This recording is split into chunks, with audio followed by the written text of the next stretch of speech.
live. Time to jump into the podcast. Let's do this thing.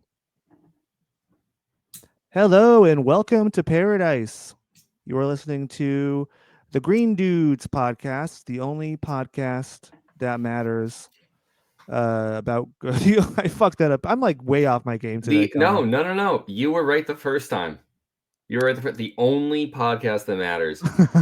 Joe It doesn't. Rogan, suck a dick. All right. It doesn't matter. Other podcasts out there, no matter what you're about, even if they're about like science and like medical, like life-saving medical stuff, Yeah. with really smart people on, those podcasts are still not as important as us. And of course, I'm talking about the Joe Rogan podcast.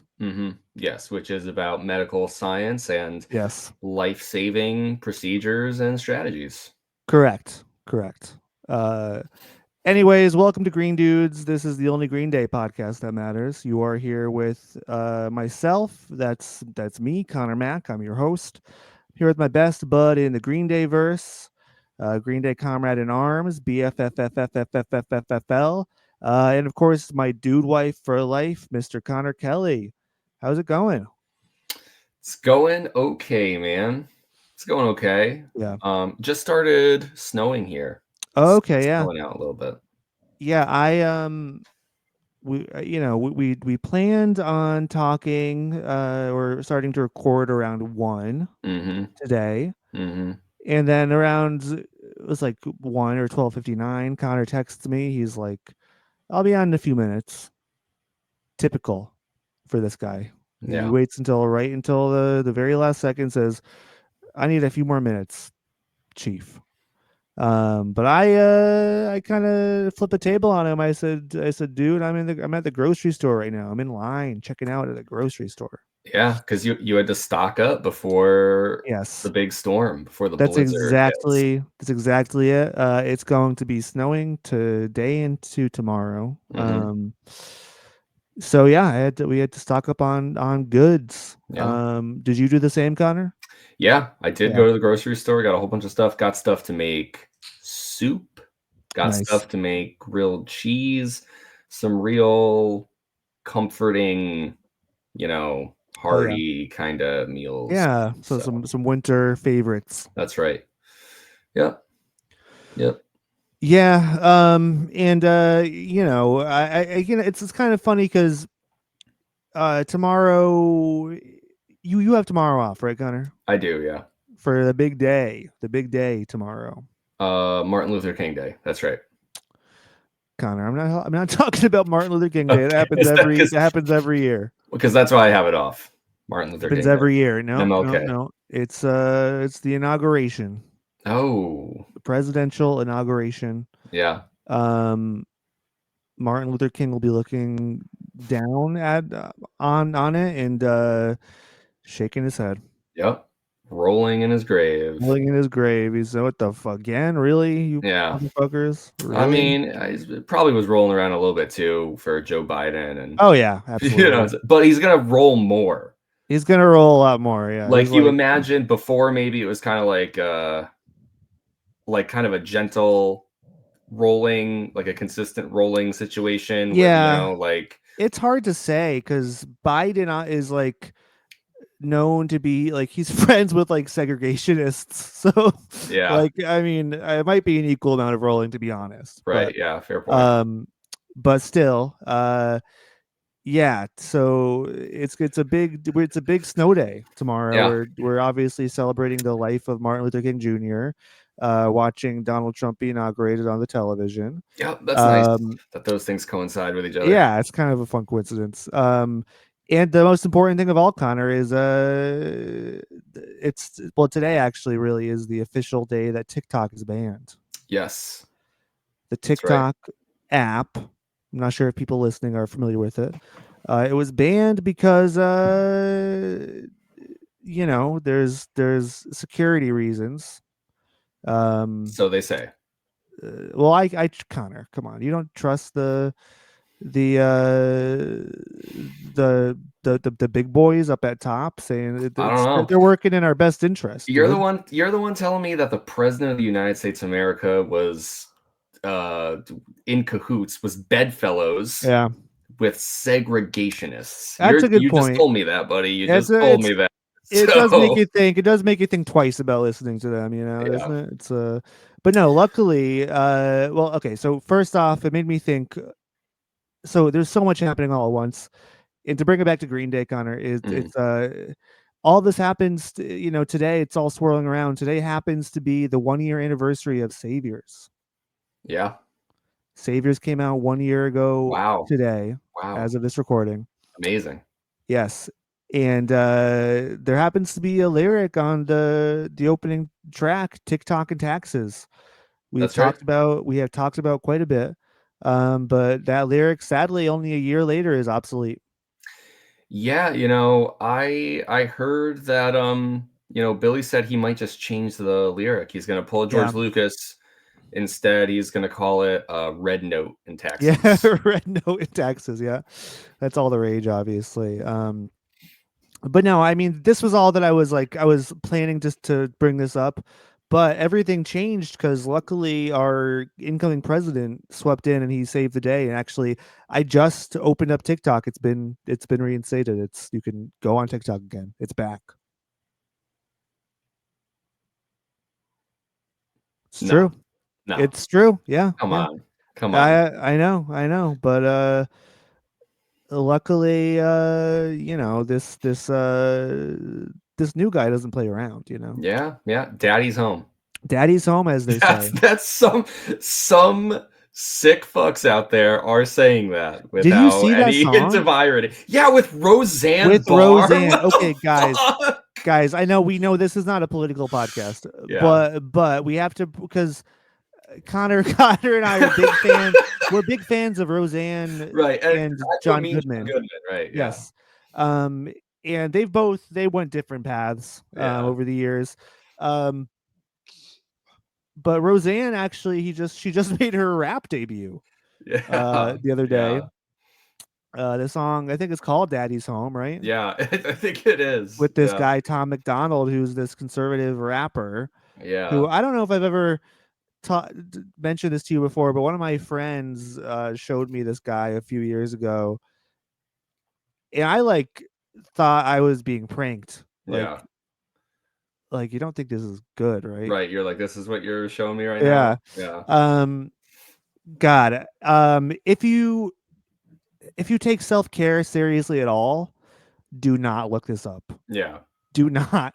But if you're like a sick freak who likes to hurt themselves in various ways, I mean, you'll get a lot out of this. There's my girlfriend and I were watching I showed her last night. We were lost. We were at a loss for words. Yeah, no, I haven't.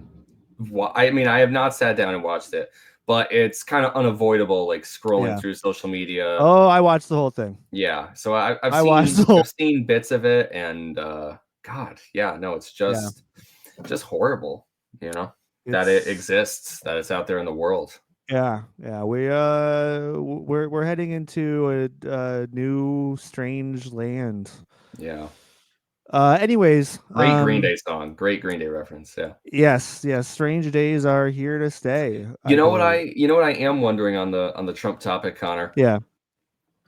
So on our Green Dudes, the official Green Dudes 2025 bingo card. Yes. One of the bingo squares is something like Billy Joe MAGA controversy. Yes. I wonder if we could be teed up for some snafu tomorrow.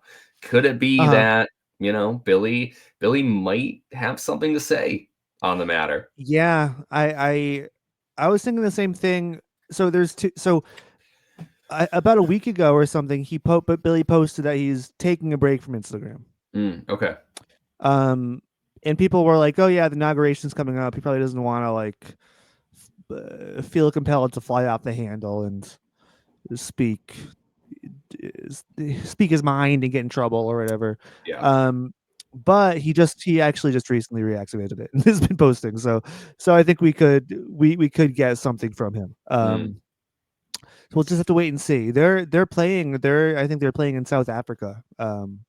actually right now. Yeah. But yeah, so they're doing the festival circuit and stuff. But yeah, maybe he might make a post like, "Oh, I feels good not to be in the USA today" or something like that. You know, Yeah. Yeah. I feel like it'll We'll be see. something small like that. Um, but yeah, Connor, how does it feel to you now having lived a year with Saviors? This is a pretty big milestone. Yeah, it is. And it's an album that I've gone back to. It has been a few months now since I've listened to it, to be honest. But yeah, I mean, it's a great album, and even has some songs on there that my wife liked, and she's not the biggest like modern Green Day fan, really. Uh, So that was cool because like we got to have moments like over the summer. You know, we listened to it together a handful of times, and um, yeah, you know, every time Susie Chapstick played, she'd be like, "Hey, I like that one." hell yeah. Um, but yeah, I mean, for me, A Year of Saviors, it's a really solid album all the way through. We knew that from the day we listened to it at that Yes. listening party, but you know, it does feel like it's kind of firmly set in their discography now. Like it's not just the new Green Day album. It's No, no, yeah. just the latest one, you know. It sits there pretty comfortably now. Yeah. And yeah, it's pretty cool. I was listening to it just driving around to because I was reminded it was the anniversary, and so I threw it on driving to the store, and we went for a walk and stuff today. So Hmm. yeah, the songs are damn good. I was just like kind of like, wow, this is a really fucking good Green Day record. I'm Yeah. happy it exists.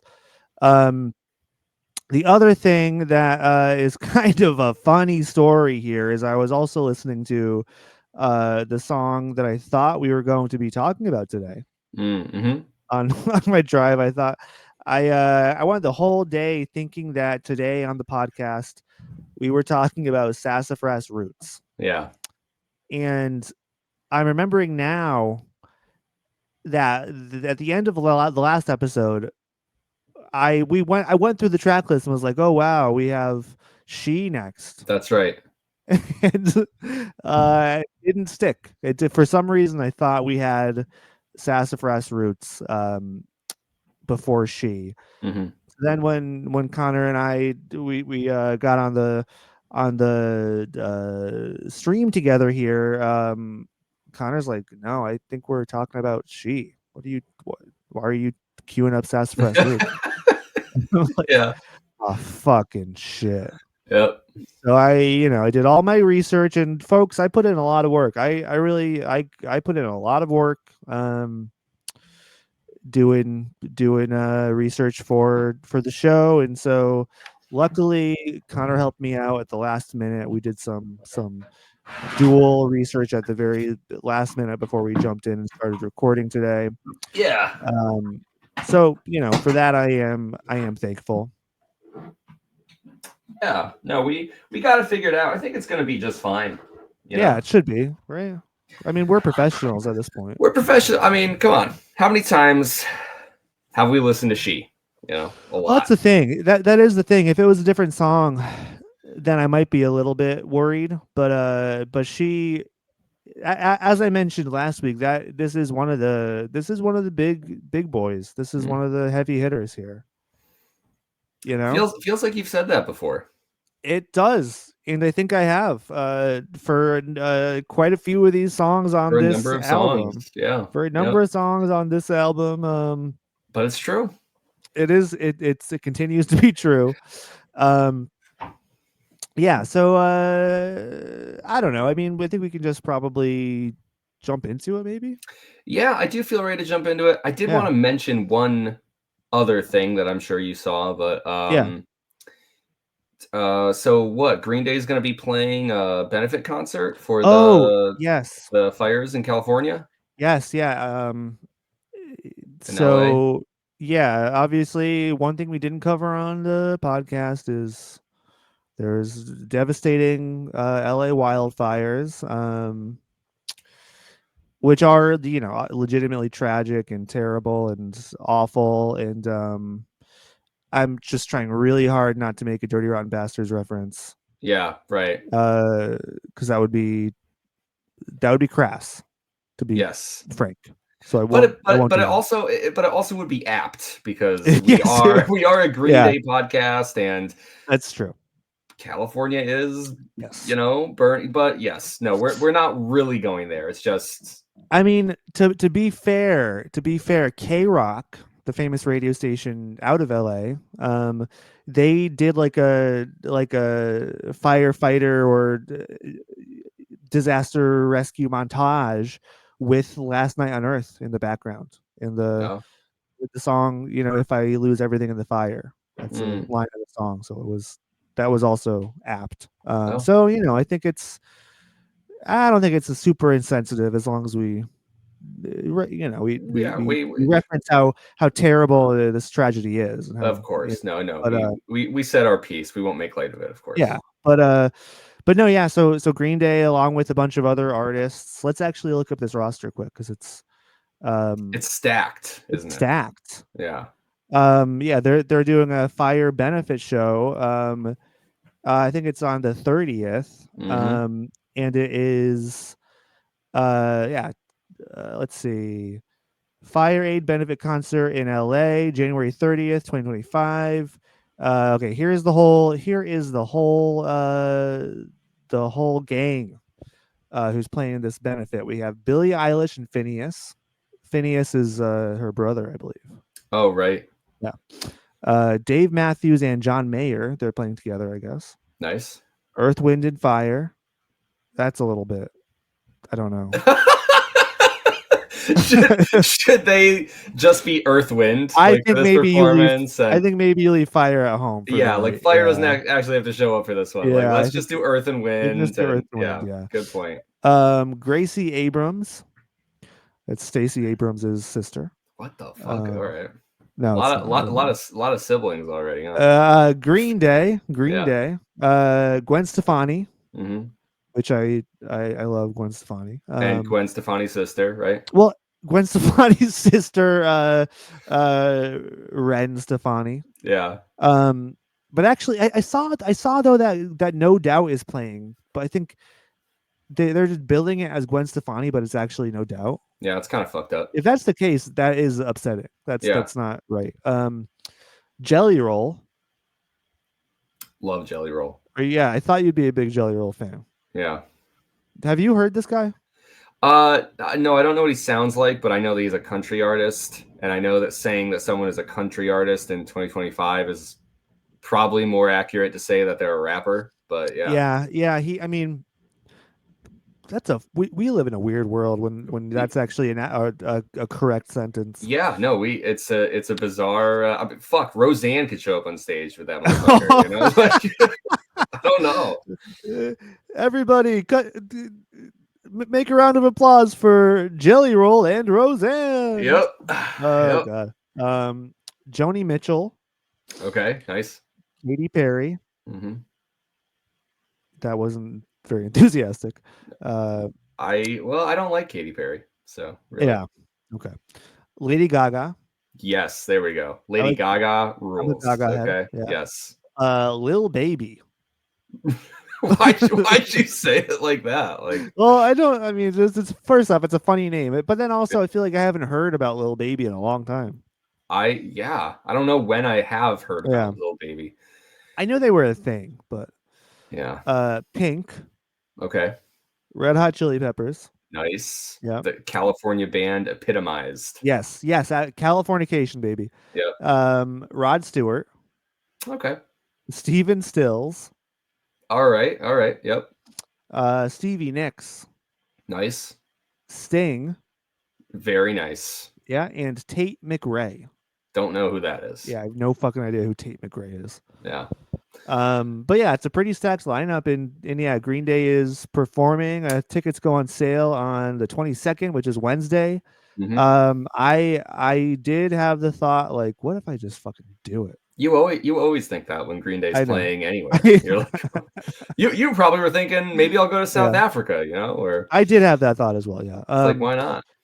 But I mean, well, first it's a good cause too. It is. It's a benefit show, but you do have to have money to do that kind of thing. So you do, yeah. I think I'm gonna save myself the disappointment and not even look into it. You know what is interesting though, because you had mentioned as you go through the roster there, so Dave Matthews and John Mayer are playing together. They are, yeah. First off, I actually think that's pretty cool. Now, what I think is intriguing about that is Billie Eilish was the first name you dropped there, right? She's playing, and Green Day is going to be playing. Could we get a Billie and Billie? Performance or camp, because they had that whole thing. Yes. That whole photo shoot, interview, promo, whatever kind of deal. Yeah. It was ahead of Foam. Yeah.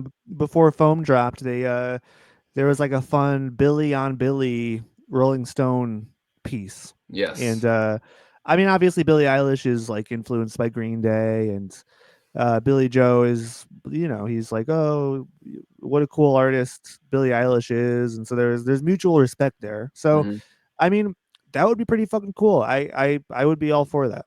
Yeah, if I was doing the bingo card now, I would put that one on there. Yes, absolutely. If only we had the foresight. I know. Okay, there we go though. Yeah. So and actually, the cool thing too about this is it's going to be streaming live, I believe. Oh yeah. Oh well, hey, fuck. Okay, so we might not have the money to go, but yeah, Connor, we could cover it. We could cover it. As the Green Dudes, we could do a thing. We could do like a live stream. We could do like our own, yeah. I wouldn't want to take away views from the benefit concert itself, but like, no, but like we could kind of we could cover it. And I mean, we could we could do a thing where we could just say like, oh, if you give us money, we'll donate it. Right, we'll donate. We'll give it to a place, wherever it's going. It's going, yeah. All right, well then just look out for that. More information pending. Yeah.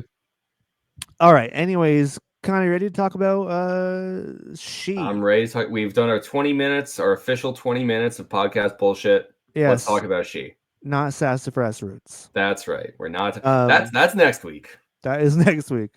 Okay, so this song She. Yeah. Hold on, I'm changing the title of it because I already titled it as Sassafras Roots, so I just changed that. Okay. She is a song by the American rock band Green Day. It is the 8th track on their 3rd album, Dookie, and was released as Green Day's first promotional single in their discography. What's the difference? I think it's like, it's not a radio single. It doesn't have a music video. I don't know what the reason. I don't really get it, but that's the thing they did like in the 90s and early 2000s is like some of these are promotional singles. Okay. Which I feel like that's like they're kind of like the last ditch effort for album promotion, kind of. Like they mail them out and just like they're like, oh, consider this song too as like as kind of the cycle of an album is ending, Right. So I don't know if people have more information on like what makes a promo single and how it differs from like a radio single, please let us know. But there is a difference. There is a difference. Yes, there is a difference. I guess it does matter because like when they look back at like album sales or like specifically for tracks, right? Like when tracks make like gold or platinum or that, I feel like that probably matters. I feel like it probably matters for something like that. I would think so. I mean, and like weird too, because at this point though, She like might as well be a radio single because it's like it's a very popular Green Day song that does get radio play. So I don't know if that distinction even matters too much. The song was written by frontman Billie Joe Armstrong about a former girlfriend who showed him a feminist poem with an identical title. In return, Armstrong wrote the lyrics of She and showed them to her. She later dumped him and moved to Ecuador, prompting Armstrong to put She on the album. The same ex-girlfriend is the topic of the songs Sassafras Roots and Chump. Oh, well, I've never heard that before. Do you know who this girlfriend is? No. Connor, I believe this is the first song about Amanda in the Green Day discography. Oh. She moved to Ecuador? She did. I'm pretty sure this is Amanda, yeah. Oh, okay. Wow. You know what? I do feel like I should have known that She is an Amanda song. Yeah, because yeah, that's cool. I didn't know she moved to Ecuador. So yeah, there's the whole story about like they break up and then she moves to Ecuador and then Dookie gets really big. Like they break up before it pops off, and then she just sees Green Day on billboards and on the radio and on TV, and she can't get away from them. Which would be kind of that would be a trip.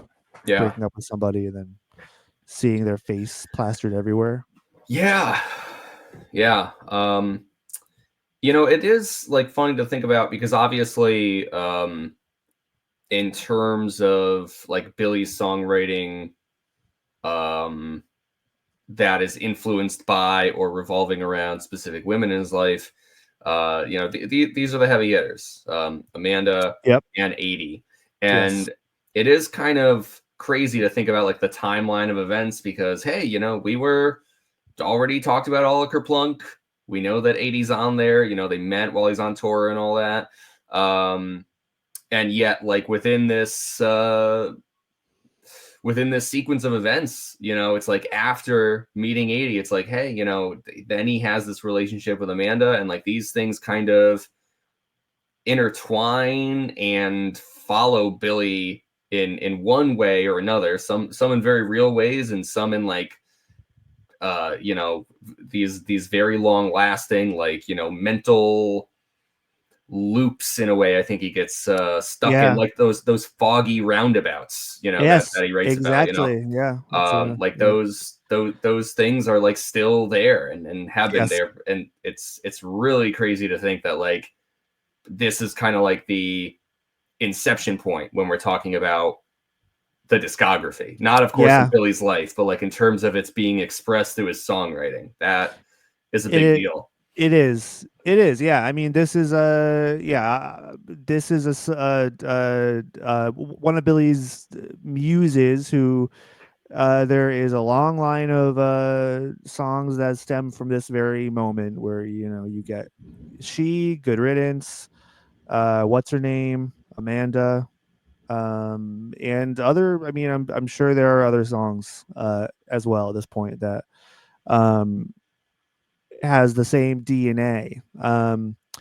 So yeah, I think it's worth mentioning. And but I mean, what's interesting about this song is that it's about her as much as and actually it is kind of fun comparing the lyrics here to like the lyrics on the song Amanda, where, you know, it says, you know, she thinks I wasn't smart enough, I wasn't strong enough, and here, you know, and she is painted as this kind of a radical feminist who Billie finds very smart and you know, very aspirational to him, you know.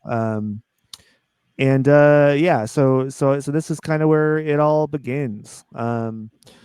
It's as much about her, I think, as it is about the poem that she showed Billie. So Connor, it's starting you know, with your first impressions here, before we knew about Amanda, before we got all parasocial with Billie Joe's life. It's hard to believe that there was a time I know I could barely remember when I wasn't, but yeah. When you were just a wee lad, what, you know, what did you think about She when you were first exposed to it? Yeah, I mean, like pretty much every song on Dookie. I did like it quite a bit, but I did like it more than others, you know, on Dookie too, I would say. It's a song that I think would be in like the top half of Dookie songs for me back then when I was listening to it. And yeah, I don't think, even though you were saying like, yeah, it got radio play and it did, I don't get the impression or the feeling like I knew about it before I was listening to the album, because wasn't, you know, like really on like the alt radio stations or like college rock radio No. stations, or you And know. importantly for us, no music video means it did not get play on Fuse or MTV. Yes, which yes, that and that was our gateway for a lot of things. Yes. So yeah. But yeah, I did always like it, and I did always feel like even back then I would have felt like it was a standout bass track. And you know, it's cool because like the bass is so front and center that, unlike with other songs where it's like, oh yeah, you know, if you really lean in and listen, you know, we kind of talked about how you might pick things out or follow it through the song sometimes, but of course the song leads with it. And so I think like as a younger music listener, it was cool to kind of be given something where the bass is so prominent and not have to go searching for it and be like, yeah, you know, that made the song feel really distinct. So I like that. Definitely. Yeah. You know, for me, I think at the beginning, yeah, I feel like it always like was clearly one of the best songs on Dookie. It's like, I think the passion really hit me right away. It's just like it's very intense, and the dynamics are great because we'll get into the instrumentation and stuff, but it starts off like kind of softer and builds into just a really uh like a brilliant kind of like rage. um and yeah, I definitely found that appealing early on, but as I grew up, I feel like this is maybe the song off of Dookie that I have like grown into the most. I feel like as the years go by, I have like felt more in tune with this song and like really have to the point where, you know, going into this, actually what's funny, I was listening to Sassafras Roots earlier today. Yes, you were. In preparation for the show. And I was talking to my girlfriend and she asked me, "What's your favorite song on Dookie?" And I was like, "That's a great question. I don't know." Yeah. And I said, we'll get into this on next week's episode with the Sassafras Roots. I said, when I first listened to Dookie, I think Sassafras Roots was like one of my favorites. But then I said, I think now my favorite might actually be She. This might be my favorite song on Dookie. It really like just does something for me. It just touches something, and like live, it's always super powerful. The letter bomb of Dookie, like kind of just like with they got the screams. Both have really powerful like climaxes with screams. Yeah, that's a good point. So, I think they do kind of take up a similar space on the records, but so now Connor, you know, you in your big old age of 46, how are we feeling about She today, when you know you've lived a lot of life with it, we've become all parasocial with Billie Joe and and the Green Day, and yeah, how is she holding up these days for you? She's doing all right. She's doing all right. She's okay. Yeah, you know, I wish I had more to add, but it's just like I liked it back then and I like it more now. But I think now I would say that I feel like I guess I appreciate the lyrics more would be the change. If there's any shift from then to now, it's just thinking about what Billy's singing about and how he does it. I think the writing on this song is really good. He has some like really unique lines that I think express I think you're right to mention a kind of rage. And so I definitely do find myself appreciating that about this song. But at the same time, it's like, yeah, it was a great song back then. It's a great song now. Sometimes a song is like so good that it almost feels like my opinion on it hasn't changed because it's just always sort of been there, and it's kind of always felt like a big song. It does have single energy, even though it's just a promo single. So yeah, and I mean, a lot of songs on Dookie have single energy, so it's what a challenge. I mean, I say it's a challenge picking singles from this record, but also like it feels like the singles are so clear cut now in my mind that of course these are of course these were the singles, but yeah. So diving into the song a little bit more in depth here, you mentioned the bass, Connor. Yeah, that's right. The bass starts us off here, and it certainly does drive the song. And it's different than Longview because it's very, very simple. It's a very, very simple bass part. But it's like, I mean, this is just like the brilliance of Green Day is that they can do things this simple, but they just they work so well. So yeah, let's talk a bit about the bass here. What do you think about Mike's performance here as a whole? And I do also want to talk a little bit about this because I feel like this is a highlight live as well. Yeah. I mean, Mike's playing here, of course, is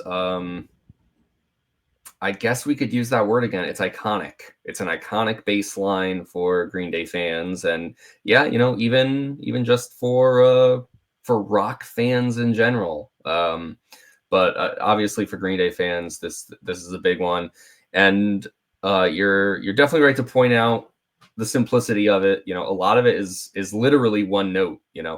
And he moves around. It's not just that, but it starts off with that kind of on that particular note, and it just is really interesting. We have talked about this a lot, but I do think a lot of Green Day's power comes from like their creative use of simplicity, because I think that's sort of the secret of like where their songwriting kind of emerges from, and makes a lot of sense that they came about playing punk rock music, because obviously punk rock music, that's kind of its whole deal, is that it's meant to be accessible and expressive and ultimately simple, because there's not meant to be this barrier to entry,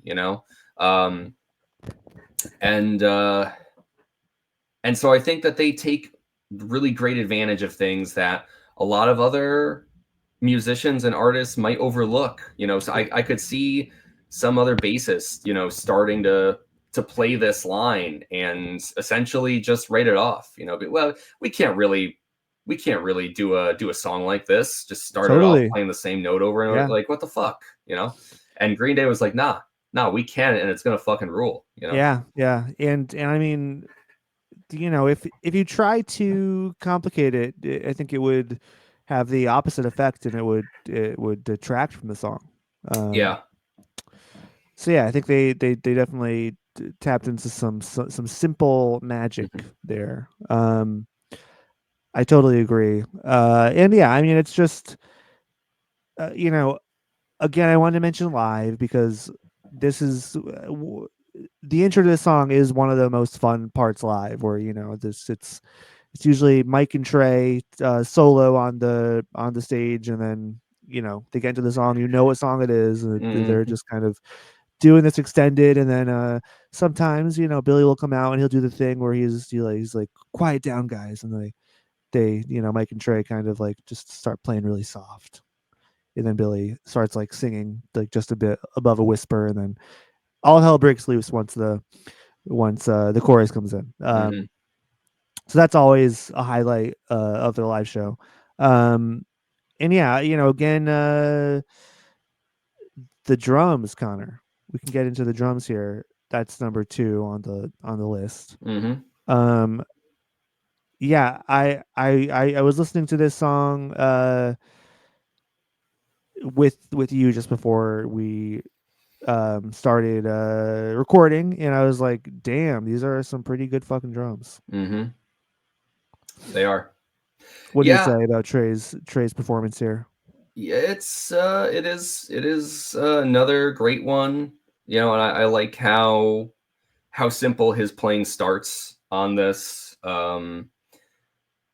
It's really just this simple beat kind of keeping time, and I think that it sort of sets the stage for Mike's bass to be front and center, in the intro there. But it is great to have that combo, and that like range or that change in dynamics from that simple, more subdued kind of playing in the intro to the chorus exploding. Trey's drums are a big part of that shift and like selling that transition. I really like his playing. In the chorus, we get a lot of like hi-hat cymbal action that sounds really great. And then especially like after the second chorus, you get that instrumental, and Trey's drumming really like expands and gets more energetic, and he has a lot of like great like drum rolls throughout. I love the little fills, yeah. And there's that one, I think it's like just before the chorus, he had like, it's because he's kind of playing all over the place a little bit. And then like, it's like things have to tighten back up before that last chorus. And you get like this really great cymbal hit that feels like it sort of like stitches the chaos back together a little bit for the for that final chorus. Yeah. So really, and I don't know. And I love the ending too. I love the way that it, you get that one last great like fill or roll at the end, and then that abrupt finish. Really good stuff. I love a power ending. And Trey comes in clutch here. I mean, just I had the thought like while listening to the song that there's so many songs that we kind of nominate as, oh, this is peak Trey on Dookie or Insomniac, and this song isn't really mentioned in that conversation, but I kind of feel like it should be. I feel like he's doing a lot of cool work here, and that's kind of, it's tough when you're such a powerful drummer. That you there's so many moments in Green Day's discography, especially in the 90s, that moments like this kind of get overlooked. And so definitely, if you want to listen to She, just pay attention to Mr. Cool back there in the kit. He does some cool things. I think that might be why he calls himself that. It just makes you think. We just don't know. We just don't know. And no one knows what Trey means. It's nobody has been able to decipher that. No, and the world's top French scientists are on it, and they still have not figured it out. So I don't know. Is it like Professor Escargot? That's right. The case? Yeah, he's been researching that for years. Yeah. Still trying to get to the bottom of it. I think he's the head of scientific research department, Pepe Le Pew University. Yep. Yeah, man, you know your stuff. Oh, I'm a bit of you do. You know your know, stuff. Pat yourself on the back. I Wow. will. I've done my research as well. Pulling out I've done Pepe my Le Pew I've University done, all casual like that, like I wasn't gonna notice. I've Okay. done my research as I well. see So, you. I see you. anyways, or it would be called, you know how, because Pepe Le Pew, like you just say Pepe Oh, Le, because it's like U for the university. yeah, like Pepe Le Pew. I don't know. Okay. Yeah. Anyways, um, Pepe Le Pew. Pepe Yeah. Le Pew. Yes, Pepe Le Pew. That's it. Yeah. That's so good. Okay. And that could be like a Looney Tunes Yeah. special or something. Yeah, yeah. I don't know why that hasn't because they do, because in Tiny Toons, they go to school. That's the whole They do. thing. Yes. They're Yes. going to school to like Yes. be better cartoon characters. That's like Yeah. the Correct. plot. Yeah. So Um, just kind of like the Rugrats all grown up. This is kind of like Tiny Toons all grown up. now they're in college. Where is Yes. that? Where is that show? College Tunes. Wow. I'm waiting for it. Something to think about. Something to think about. Okay. Yeah. Now let's move on to the man himself, Mr. Billy J. Armstrong. Yep. This is I'm just gonna say it now. I think this is really the song he kind of lets loose on the most. He screams. There's a freaking scream Is in this song. is Billy the one who screams? I wasn't Well, sure. that's a good question. I don't know if there is a confirmation on that. Yeah. Because it could be Mike. Yeah. Could be Mike. It could be. But Billy does do the scream live. Right. Yeah. Right. It's not to say that Billy cannot scream or that Oh he doesn't. no, we all scream. know he can scream. He's a We all know. screamer. He He's screams. a screamer. He's not afraid to. He's not afraid to get loud. Yeah. You know, he's loud and proud. Connor, what do you think about his performance on this song? Well, I mean, talking about the guitar work here. Yes. Really, really good stuff. I love that he holds back until the chorus. Yeah, just I don't know. It just sounds so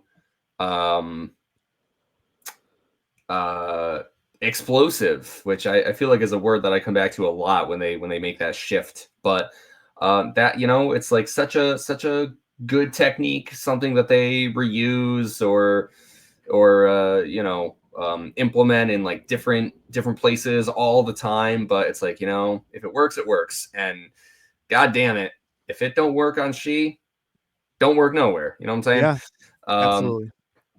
And man, but really, it's like I feel like the guitar really shines after the chorus, and we talked about this last episode too, when we were talking about Basket Case, but like that palm muting, baby. Yes, those downstroke in the second verse, and then after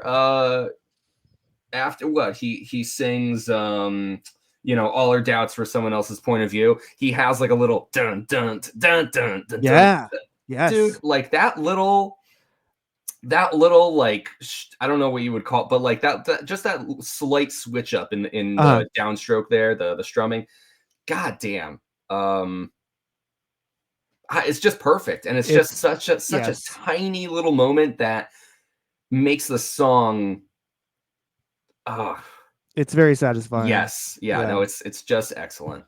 Yeah, it's kind of like Billy wrote Basket Case and was like, "Oh man, this feels really good. This palm muting." Yeah. It's like, maybe I'll try it again. Right. Huh. I think I might be able to get a few more albums out of this. Yeah. But no, I mean, and it's like, I don't know. It's like it's just so it's so good, and it's so good too because it's really only one verse. Mm-hmm. That he does that for in this song. Yeah, you're right. So, God, yeah, it's just that's the sweet stuff. That's the formulas there. It is. Yeah, no, I love his playing. I really like the instrumental. I think the drums really get to shine during the instrumental. But his playing there in that break between the choruses is really great too. Just I feel like it's really energetic. Yeah. Yeah, it feels like one of the best instrumental breaks. Like it does. And there's a comment that I will bring up later that alludes to this, but it's not a solo, but it feels like one. Yeah, I agree. You know, it is that powerful, and kind of in the same way, like if there's songs on Insomniac that feels like this. Also, like Hitchin' a Ride kind of is in the same vein where it has that section. Good point. But yeah, it's like how do you build up to a point where you're just playing power chords and it feels like it's a whole ass solo. It's crazy. It's like a buildup of emotion. It like carries you through this catharsis with the instrumental break. Yeah, I think you're spot on with that. And the instrumental break is so good because it's like it's not just about any one of them. It's like all three of them turn it up. Yeah. And I didn't mention this when we were talking about Mike before, but like what he's playing does start pretty straightforward at the beginning, but he does complicate it as the song goes on. And during this instrumental, you could hear him kind of jump out and move up and down that fretboard. Like he kind of does, it's not a walking bass line because he's playing, it's kind of like a running bass line. It feels like he's doing, because he's going up and down. Like you can hear like those slides and those shifts. And I do think that during the instrumental, it's the guitar and the drums that are, doing most of the heavy lifting. But I love that you can follow Mike through that part too, and hear what he's playing, because they all kind of like turn it up in that moment. And I think that's part of why like it feels so satisfying. Like, yeah, Billy's playing really, really is excellent. And it does, you're right, it does kind of feel like a solo, but it's like they all kind of get a moment to come together and form like the fucking Megazord of Green Day. Yes, And that's like, exactly it. Yeah, it's they're what is it? It's like the Wonder Twins or something. Yeah, right. Wonder Triplets. The Wonder Triplets. Yeah. That would have been if Kip Meyer never thought of Green Day, Wonder Triplets would have been a good band name for them. Yeah. Yeah, you're right. Just a thought. Just a thought, guys. Form of a joint. Oh, like they're like they each take a hit of the joint. They're like, guys, maybe we should just be Green Day. Yeah. Yes. I'm thinking we're Green Day. Yeah. There we go. All right. Yeah. And now, Connor, I did prematurely spill my load. Okay. As they say. Okay. I spilled it. I talked about the vocals a little bit before it was vocal time. We talked about that scream. We talked Billy as a screamer. We know he's a premature screamer. Yeah, but so about just the vocal performance here. I know. I'm sorry, guys. Yeah. Again, we're parasocial. We know these things. What do we think of his vocal performance here? Because as I mentioned, it gets very passionate. But as a whole, it's like regimented, reined in, like the whole Dookie vocals are. But I do think that this is the like the peak or the climax of his vocal performance on the record. I can't think of, I know FOD obviously is very heavy and passionate too. Yeah. But I think this is maybe the farthest he goes. Yeah, that's I wouldn't say you're wrong. I don't think I've really thought that or like reflected on that before, where I was like, oh yeah, she is maybe the top vocal performance on Dookie. But you just might be right about that. You just might be right.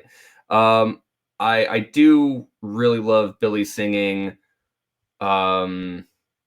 I love the way that, just like how we've been talking about with the instrumentation, you know, he starts off a bit more quiet and controlled in that first verse, and you know everyone's kind of like in line with one another, and then obviously he turns that up as the song goes on. And I really, the thing that I feel like I have to shout out is I just love like the cadence of it, you know, and like that part where he breaks up the word waiting, you know, is just I feel like kind of is another iconic Green Day moment, because everyone knows that, you know, you're singing along, you're live at the show, you know, it's like just that stilted kind of delivery, or that separation of that word there, that feels like it literally like transcribes the meaning of the word into his singing of it, you know, like you're waiting for the word itself to like resolve or complete. I just think is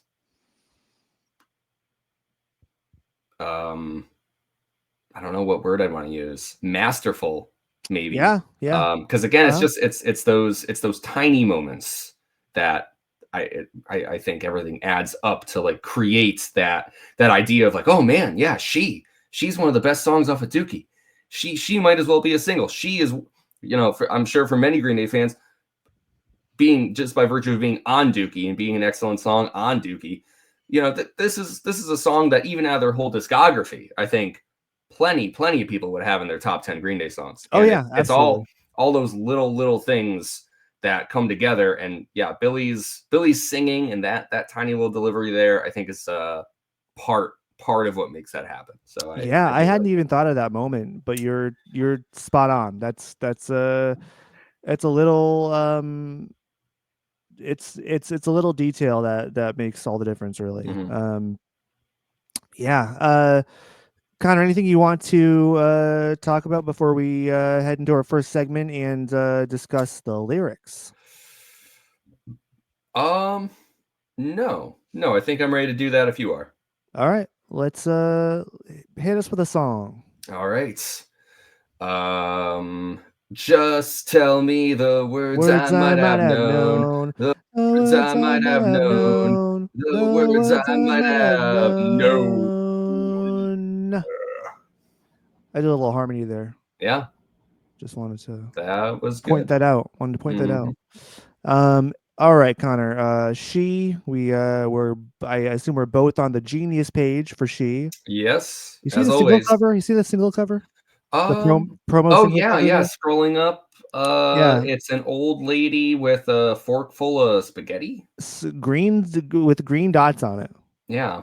Have you ever seen that cover before? No. I don't think I have either. That's pretty unique. I like the capital H in She, lowercase s and e. That's kind of a cool way of. Yeah, I don't know why is the H so big. I don't know. Well, it gives it. There's like a symmetry to it, you know. Yeah, that's true. That's true. Okay. So do we have any moments here in She, Connor, where you look at the lyrics and you're like, oh, that's what that says? Yeah, actually, Connor, I do. And okay. I've known that there were some lyrics in She that I wasn't quite right about. I've known that. I would sing along to it and be like, I know that. I know it's not quite right. Yeah.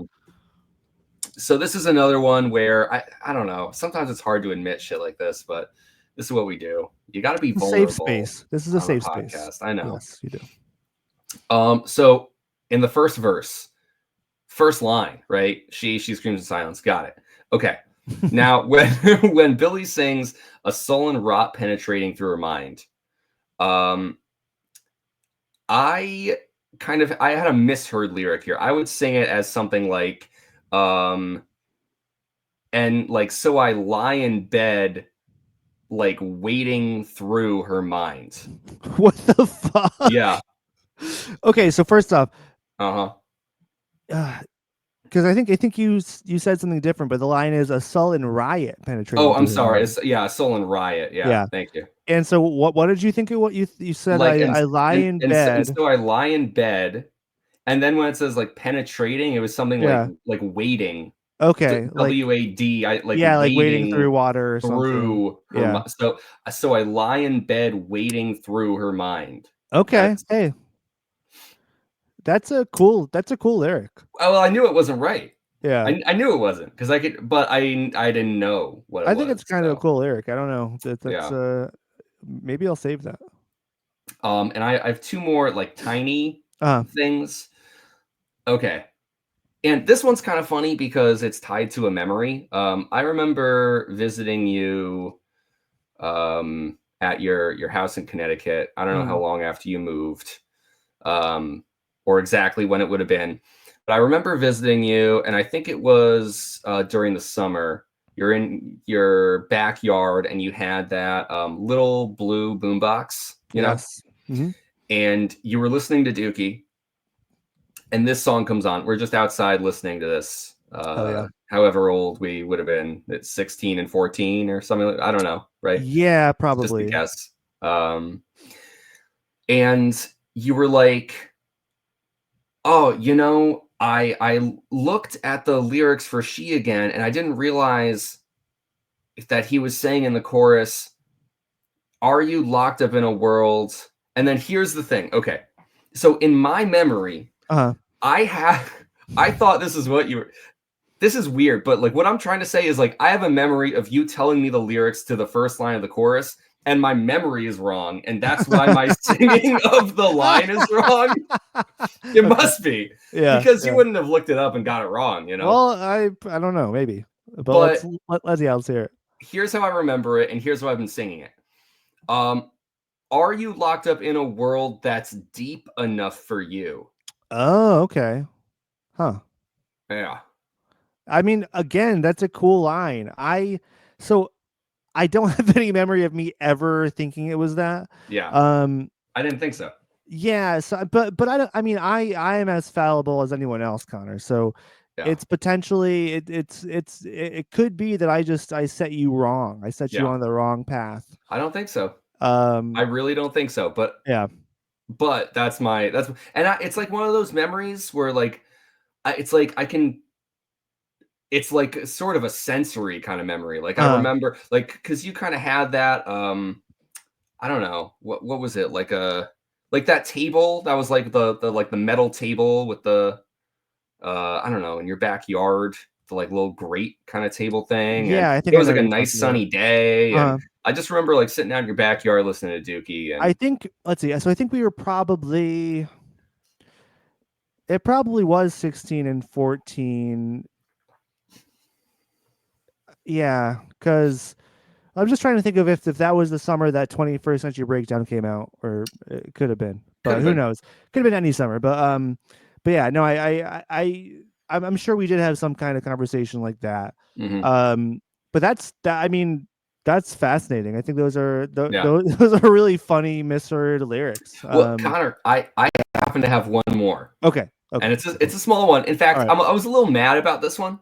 Because it feels like I'm right. I feel like I'm right and the lyrics are wrong on this one. Okay, well, hey, that's possible because we know on Genius, sometimes geniuses, they're not such a genius. They're not such geniuses on Genius. That's right. They need to go back to fucking Pepe Le Pew. They need to go back to Pepe Le Pew with all the Tiny Toons and get their education. You know, they gotta go back. All right. Let's hear it, Connor. Okay. Also in the chorus, scream at me until my ears bleed. Got it. 100%. Yes. But here's the misheard lyric. Oh, say, I'm taking heed just for you. No. It's I'm taking heat. I'm taking heat just for you. Yeah. Okay, well, you already sound like nobody. No, sorry. I've known it's heed since I was 12. Sorry, that's what your voice sounds like. Maybe But I thought it was I'm taking heat. Okay, so I did originally think it was taking heat. I did for quite a while. So I don't think I learned this at 12, but maybe like 15 or something. It is heed. It is heed. And I remember looking because I didn't really know what heed meant. So I remember learning this and looking it up. kind of changing how I thought about the chorus a little bit. So yeah, unfortunately, I mean, as much as it does feel like you should be right, you are not. Yeah. Here. And Yeah. that's okay. It does still feel like I should be I like know. I I know. feel like I should be Yeah. right, but I accept that I'm wrong. That's Yeah. okay. I mean, and to be fair, like probably half of the audience sings it like that, or thinks that is the lyric. Because who says heed in the Right. song? And I bet the other half of the audience is also singing, and so I lie in bed waiting through her mind. Like, Yeah, I think that's exactly. probably a pretty That's common misheard so lyric. so I lie in bed and wade through her mind. That's Yeah. I think the vast majority of the audience Yeah, probably is probably the singing that. majority. That Yeah, we're gonna be blowing some people's minds tonight. It's we not are. that? Okay. I know. So yeah, we talked a bit about the misheard lyrics here, Connor. Talking about the lyrics here in general, God, I think this might be one of Billy's finest moments on Dookie. Yeah. Yes, I It's agree. the lyrics are they're really good and insightful and just like I don't know, very thoughtful, I think. Yeah. Yeah, even though I had 3 misheard lyrics to shout out, I still agree that, the lyrics just are really, really fantastic, and, yeah, he really has a way of words because, just the line, "To smash the silence with a brick of self-control." Yeah, Listen, if you can write a line like that, be a songwriter because absolutely. what the fuck else are you doing with being Yes, able to write something like that, that is like a perfect song lyric. it is. That's a revelation. That's one of his greatest moments for sure. And then I mean, are you feeling like a social tool without a use? Mhm. That line has like just made me think uh, so much throughout the years. Yeah. Um, and God, I mean, it's yeah, it's like I think masterful is the word for it. It's masterful songwriting. Um, kind of, and it's just funny that you really see the duality of this guy writing these songs on Dookie. You get the songs about masturbation or going to a whore Mhm. or you get the silly guy lyrics a little bit if you don't look into it. That like if you're a person that you just like you engage with this band on the surface level, you can kind of get to She and you're like, holy shit, this guy like what a fucking writer. Yeah. Um, so that's like very apparent here. Yeah, I are you locked up in a world that's been planned out for you? That's I don't know. It's I've resonated with a lot of these lines Mhm. throughout my life. Um, any other ones you want to plan out, point out, or any other thoughts you have about the lyrics here? Yeah. Yeah, the other one that always jumps out at me is the second verse where he says she's figured out all her doubts for someone else's point of view. Yeah. That's a line that makes me think of like something on When I Come Around, like you can't Mm-hmm. go forcing something if it's just not right, or kind of Yeah, in that yeah, vein. Um, yeah. but I do really love the way that he writes it here because um it's just a really insightful observation. I think that's another line a lot of people can relate to or think of Yeah. times when like maybe you felt insecure, unsure, and then it turns out it has nothing to do with you, right? It's like someone else is kind of tearing you down or making you feel that way. And yeah, I don't know. I mean, in general, yeah, I do really, really like this song. And I guess like kind of wrapping up my thoughts on the lyrics, just um I like it as a song that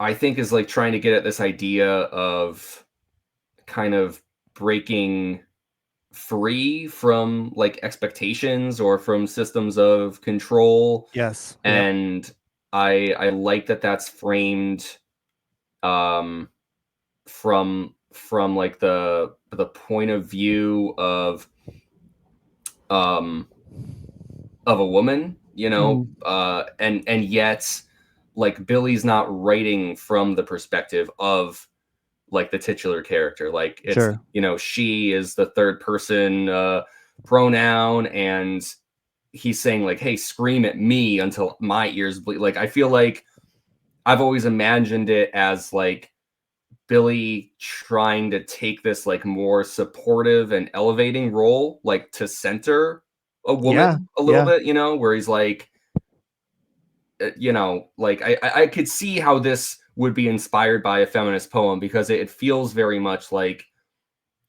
even within the lyrics, Billy is writing about himself, but he's not pretending, you know, to be someone else, or he's not pretending to write from the perspective of a woman. He's still writing from his frame of reference. Absolutely. But about like kind of like this female rage and this recognition of like, I guess the stifling and kind of oppression that you would face as a woman, like specific to being a woman. So yeah, absolutely. I think you're spot on. I think it's an important song. Well, first off, of course, like it's an important song for like young women to hear, and also for young men to hear. I mean, if they actually if they take heed, of Billy's lyrics, I think it's a lesson that could serve them well. So no, that was well said, Connor. And actually, there's a quote here down on Genius that I wanted to read that really speaks to what you said. This is Billy Joe talking to Billboard. He says, "I had a girlfriend named Amanda, this Cal student. I learned a lot about feminism through her. She gave me an education that I think was very timely for me.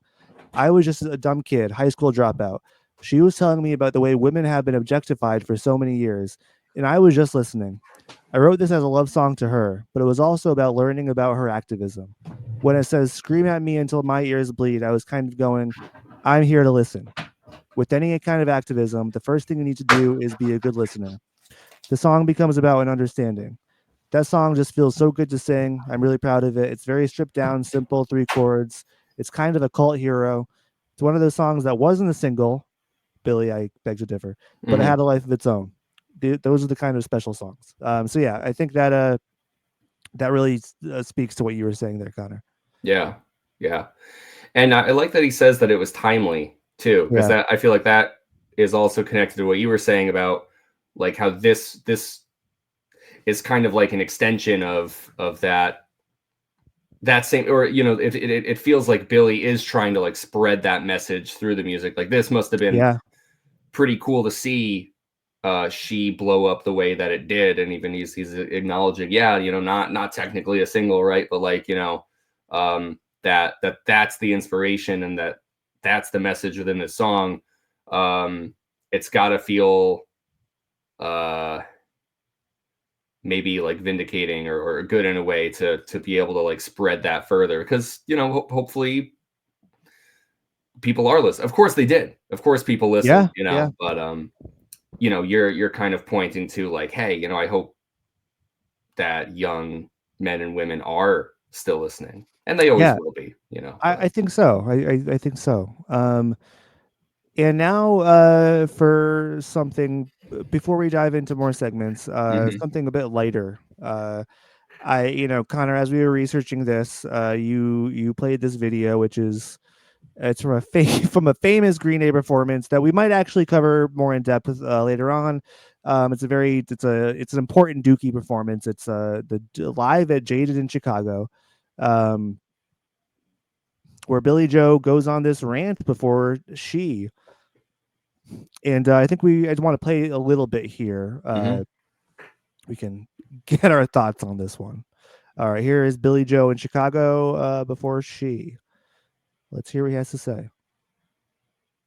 Time to say goodbye. I gotta say goodbye. I gotta say goodbye now. I gotta say goodbye. I'm gonna go home and get on my big wheel. I'm gonna get on my big wheel. No, I'm gonna get on my bicycle. No, I'm gonna get on my scooter. No, my scooter. No, I'm gonna get on my bicycle. I'm gonna get on my taco truck. I'm gonna get on my taco truck. I'm gonna take it. I'm gonna go down the strip. I'm gonna smash up against the window. I'm gonna smash up against the window. Yeah, I am. I'm gonna go and smash up against one. Because I got a pet rock. I got a pet rock too. I got a pet rock. It's really cool. I got a pet rock. It's like a horse stone. It's a horse stone. You take it. You worry. rub it, you worry, you worry, you worry, you worry, you worry, you worry, you worry, you worry, you worry, you worry, you worry, you worry, you worry, you worry, you worry. She's quick. Yeah, so there we go. That's his intro to She. Connor, I have I've done the whole you worry that thing a few times, and you're like, what the fuck is that? What are you doing, dude? Yeah. So there you have it. Obviously, he goes on a much longer rant. Was that the first time you had seen that, Connor, today? I after watching it, I do feel like I've seen it before, but it's you were kind of like, oh yeah, well that's the classic iconic moment from the Jaded in Chicago performance. And I was just like, sure, dude. Like I don't I haven't seen like that taping. I haven't seen that set, but I do think I've come across that clip at least once before. Yeah, and so you helped me with researching people's comments and stuff on this episode. And seems like a lot of people were referencing that performance, and that's right, yeah. Maybe some performance enhancing substances Billie Joe was using. That's right. Yeah, performance enhancing. It did enhance his performance, didn't it? It did. Yeah. No, people love to talk about that. Yeah, that I did see that too. A lot of people talking about this. I guess that's just wrapped up in the story of She. So it's pretty interesting. It is, yeah, and that's a fun performance. Where I mean, I don't know why doesn't he do that anymore. Yeah, I don't know. He should do a little throwback. Yeah, maybe take out his work. It's cool, and we get the beginnings of two other songs, Jaded and Worry Rock. Just from this, yes, yeah. So exactly, the seeds had been planted that early, just a year before Insomniac, 2, 3 years, 4 years, 3 years before Nimrod. But yeah, wanted to show that because that's just one example of our boys being silly in the 90s. Classic Green Day. Okay, Connor. Now you have to help me on this next song. I'll start. That's right. It goes a bit like this. It goes, warning, live without warning. Have we heard this song? Have we heard this song? All right, Connor. That is the question. The answer here is we've heard it at least twice. We saw Green Day play Dookie live 2 times this past summer on the Saviors tour. Connor, at any time before these most recent concerts, have we heard the song She live? Oh, yes, we have, Connor. Yes, we have. And I am pretty sure that this was at our first Green Day show. I think we've even maybe talked about that a little bit. But I think this is the 2005 Hartford, Connecticut show, our first Green Day concert. I think you're right. Let me just double check. Yes, so we did indeed witness She live the very first time, the very first show we went to, right after Basket Case in the set before King for a Day.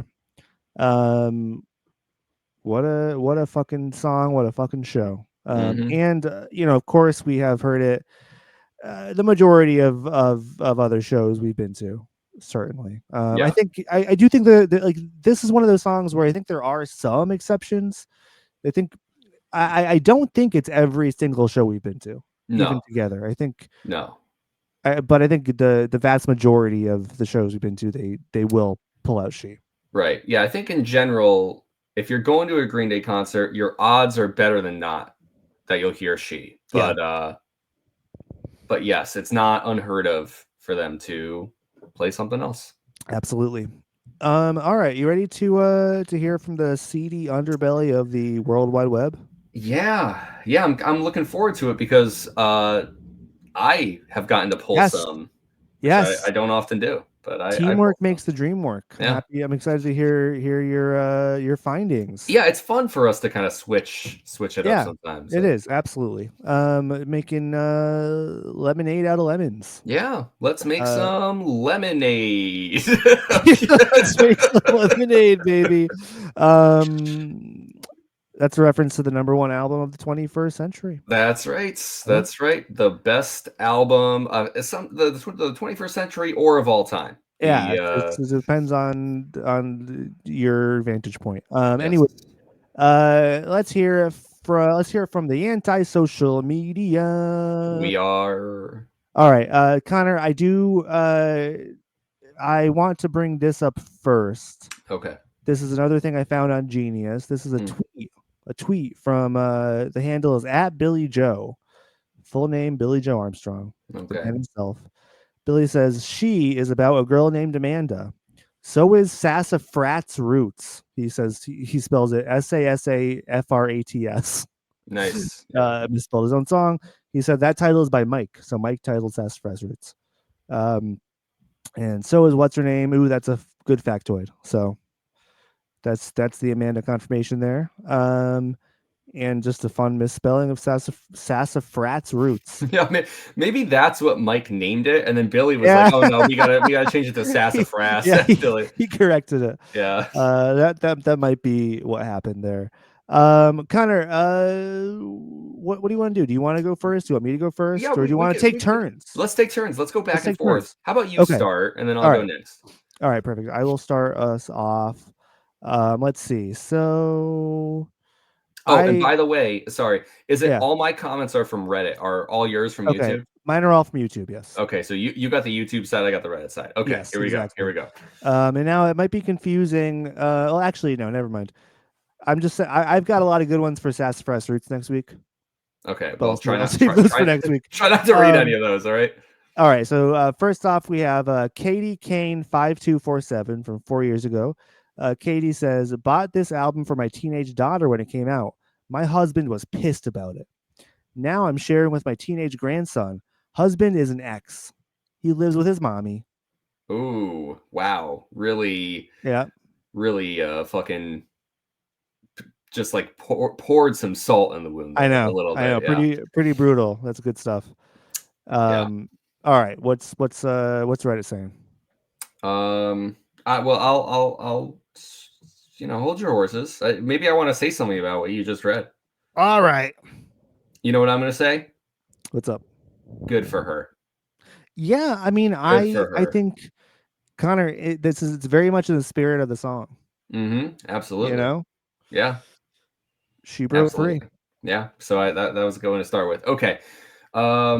This one is from a user called Shadow Walker, WOKKER, 7 years ago. All right. Perhaps my favorite Green Day song, but not because of the recorded version, because of this version. And then they link to the version you just played, Jade in Chicago. Okay. Such a great energy in that performance. The extended silly intro with the bass and first lyric coming in do perfectly. It gives me chills. Then we got 2 responses here. Max S. Dad, 7 years ago, says, if I recall, Billy was on some mad speed during this performance. And then It's All in the Name Game replies, I remember reading a quote from Billy saying he was on so much speed during the 90s. He is surprised he can get it up anymore. Oh my God. Yep. So we're not quite at that level of parasocial right now. No, yeah, that's right. Or are we? Because we're reading the comments. We're providing right. No. We're providing commentary on these comments. Yeah, that's we're not the ones talking about Billy Joe's boners. We're talking about people who are talking about Billy Joe's boners. Right, because we've never talked about Billy Joe's boners. No. At least not on record. Not on the podcast, right? No, not yet. You're right. Everyone reserves the right, I think, to talk about Billy Joe's boners and penis and what have you. I mean, in the privacy of their own home. Exactly. And I mean, to be fair though, there's a few exceptions to the like if when we get to fuck time, I think it's kind of like all bets are off. We can kind of talk about whatever we want to. And the times when he pretends to masturbate on stage and Yes, things like that. It's like then you have to exactly. talk about Billy Joe's boners.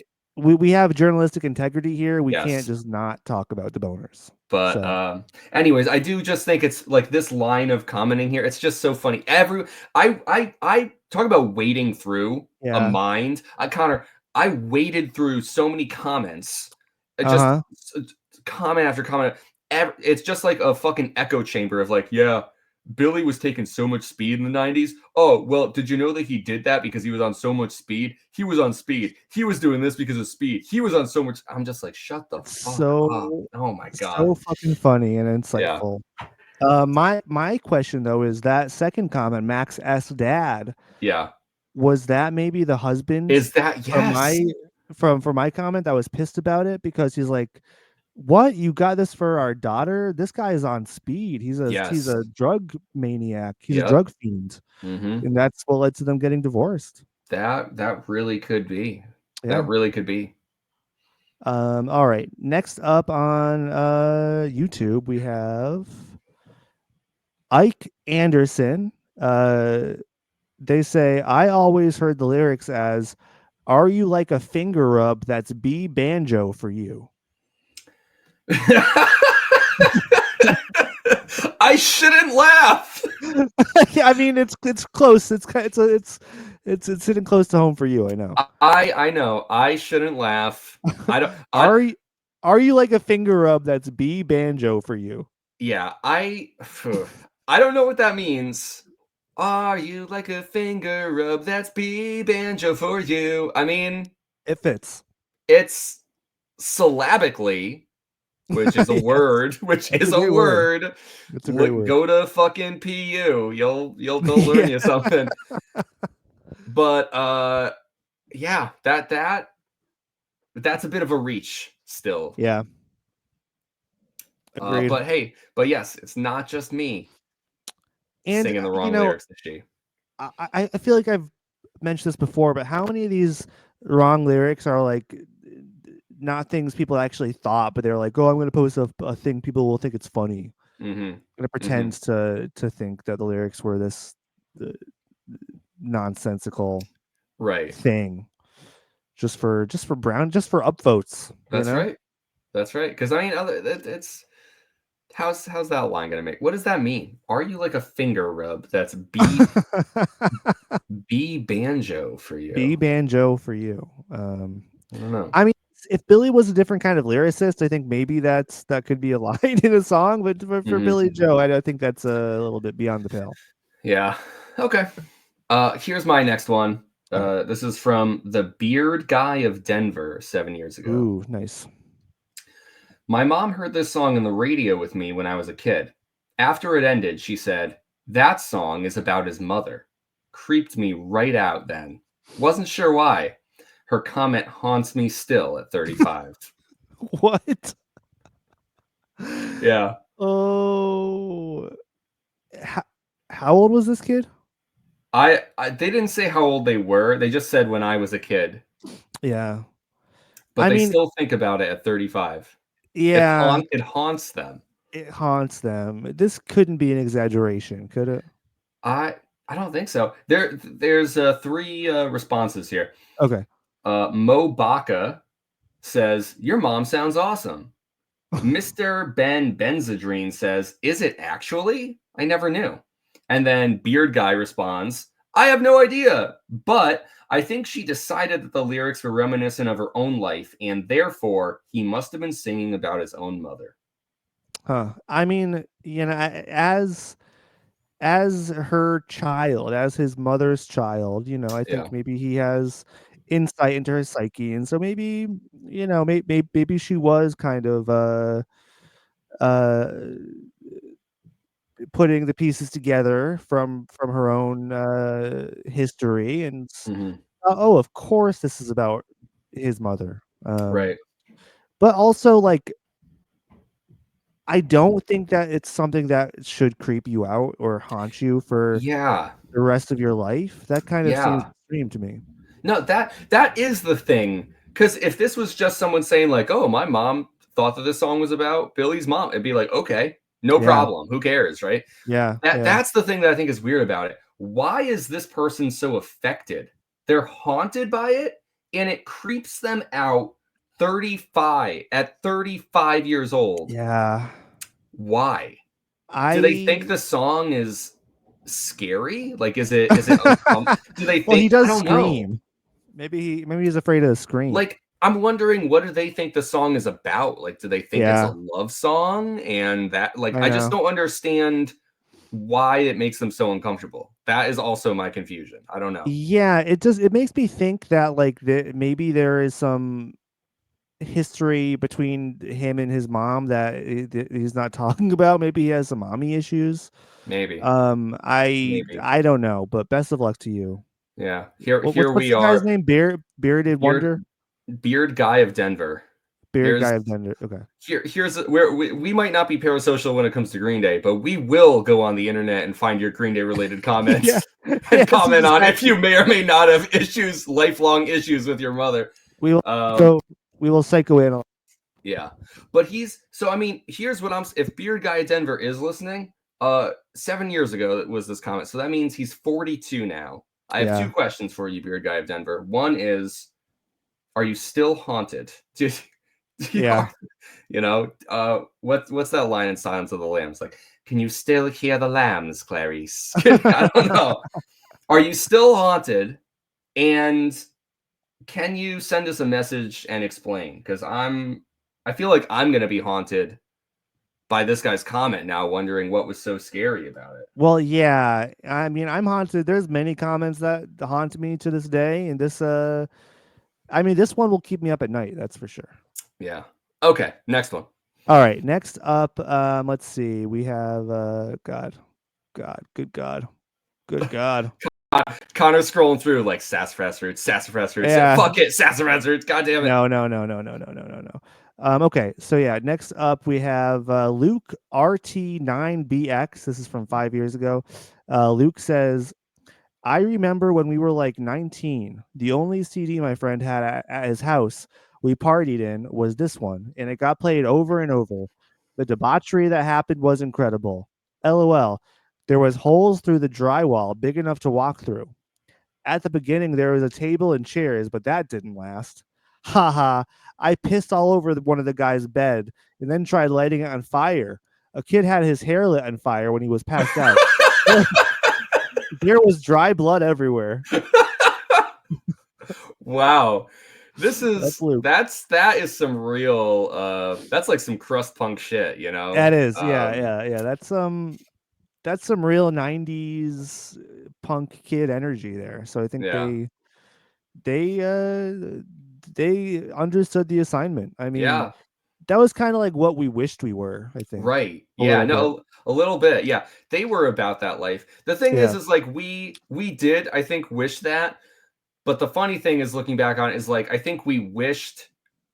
It's not that we wished we were doing that. We wished we were the people who would want to do that. Yes. Like, yeah, exactly. Because if we found ourselves in that basement and some dude's pissing on the bed and we almost get our hair lit on fire, I would, we would not stick around. We would leave. No, we would leave. We were the little twerps that we're scaredy cats at the end of the day, but we fancied ourselves a couple of jackasses, but but no, Luke, we were not as we're not as reckless. No, hats off to you. I have a very strange, conflicted kind of respect for the life that you led. So same here. We would respect you, but we would be terrified of you. Yeah. Okay. So here's my next one. This is from a deleted comment 7 years ago, or not, deleted account or whatever. Yes. Yep. In all caps, they say that bass tone, and then the real thing I want us to comment on. All that this person says is that bass tone, all caps, and then Here comes So HCGT 96. This is their response to that. I chased that sound for years, and it really just comes down to the bass with hot passive pickups. Keep the tone knob at about 3/4 or so of the way open, and know how to tweak a graphic EQ. I've seen a few stills, and it's set to the exact opposite of how your average bonehead thinks you should set a graphic EQ. Parentheses. You know how everyone thinks you're supposed to just smiley face it? It's actually the opposite of that for this one. Lots of upper mid boost and roll off the top past 6 to 8K or so to take all the ting out of it. A tube amp will have a little more natural sag/saturation before going into overdrive, and that might help, but any decent front end on a good bass amp should provide a similar enough effect. I think he's running 1 or 2 SVT2 Pros on this tour. Edit. God. Then he edits his own comment. Shit, my bad. I thought this was a reply to the post with the clip from Live in Chicago, not the studio version. Studio album was recorded with a P bass, and not sure about what amp/cab, other than he used an old Sun 6X10 for years. But the EQ comment stands. That's exactly that sound. A J bass can get it pretty close. If you listen to that clip from the gig in Minnesota up a little higher, that bass tone sounds almost exactly like mine. Oh my God. What the fuck? What do you think about that? I think he or they spent a lot of time writing out this reply. And I mean, I hope people found it useful. I do hope people could decipher it and could put that all of that advice into action. But it was not meant for me. It was I'm not the person that this was meant for. I'm not the audience. Yeah. All of that sounds like mush to me. Yeah. I don't know. Do you think it is discernible to people who are gearheads or tone? I do. People. I mean, I and obviously that I'm not one of those people either. Connor, you and I, we are not about that. We don't know. We don't know shit about this. Well, we know a good tone. We know a good tone when we hear it. Right.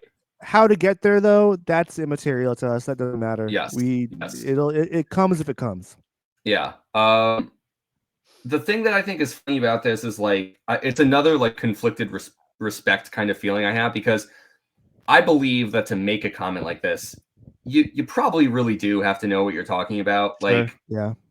So I think that this person must be very knowledgeable and probably is a pretty good musician. I would gather.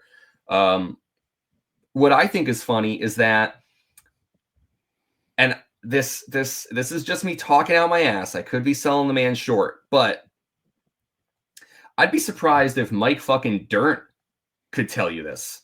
I'm like, does the man who even played it know how the fuck to get that bass tone? I mean, I guess he does in the sense that he's playing it each night, but I mean well, is he thinking about it in this manner? In this technical aspect?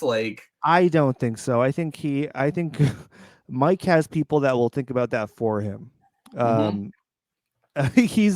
He's not worrying about getting the tone perfect each night. I don't think that it matters.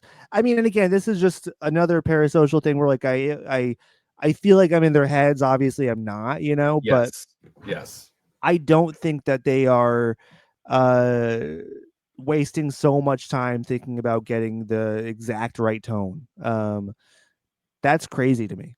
That's as somebody who wants to write songs and create stuff that's